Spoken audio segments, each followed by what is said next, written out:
order to make it make sense.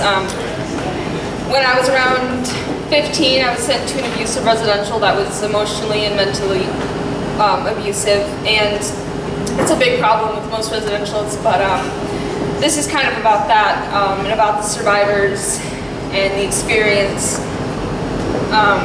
This one hits pretty close. I just recently started processing this trauma, so. Okay. Can't, I have to. Yeah. Problem. It's called When Silence Speaks.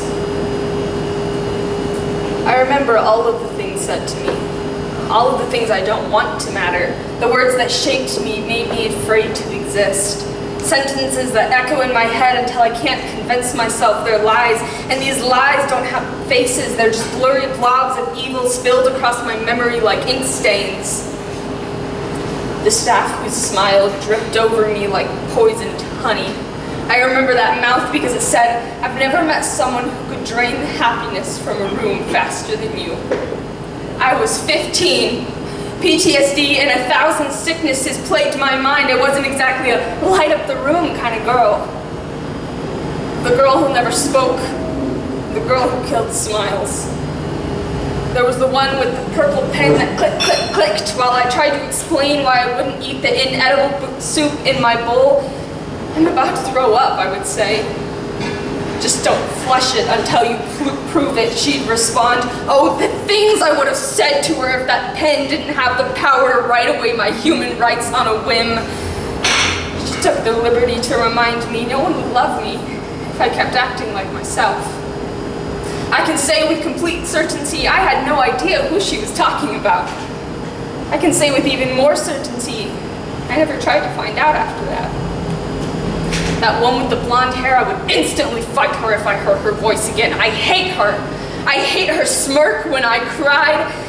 I hate that such a coward could steal my courage. These monsters that forced me to shred every single one of my poems. Hundreds of testimonies that spoke to my past, full of darkness, dark as the ink on pale paper, so many parts of my soul.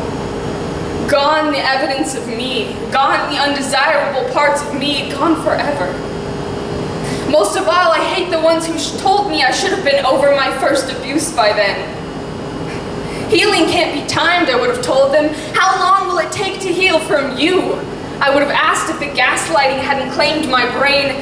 How does one recover from so many layers of pain?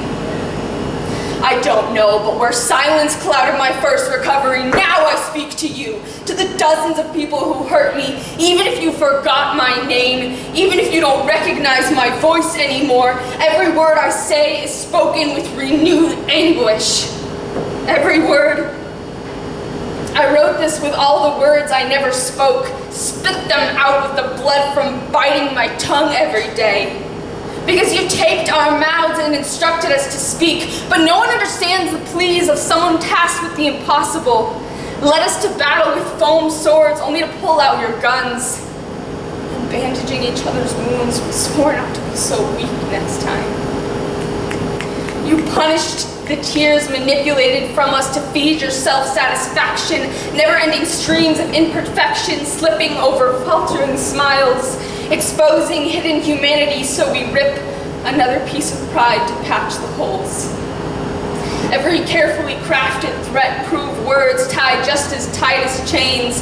With helplessness comes hysteria, so the tears come faster, our bodies shake harder, and we pray you'll forgive us for the lack of self-control.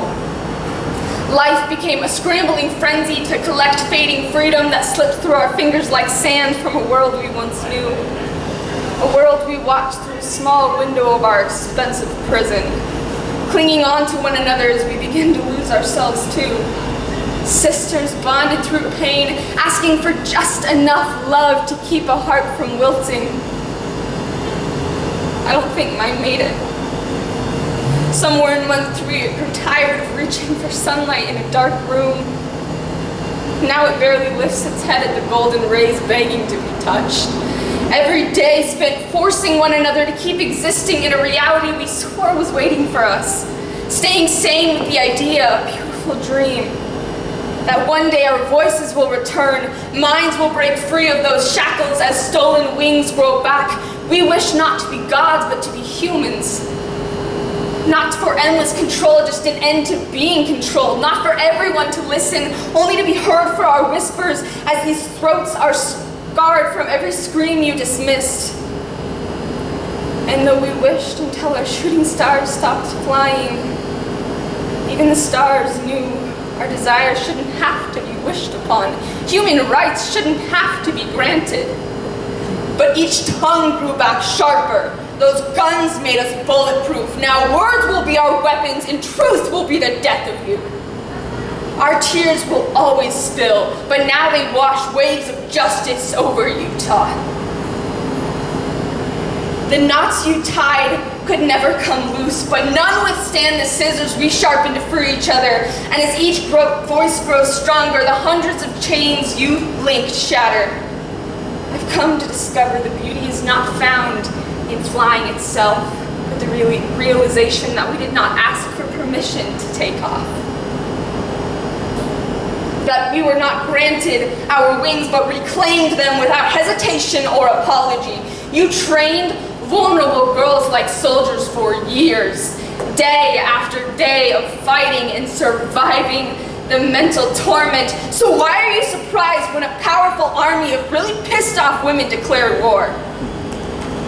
As I finish this, close your eyes. Imagine a world where lies echo with truth.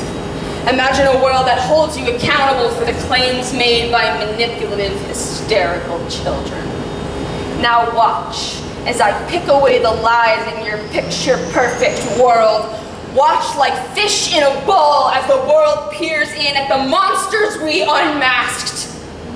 When enough of us find our voices, the silent will speak. And when silence speaks, everyone listens.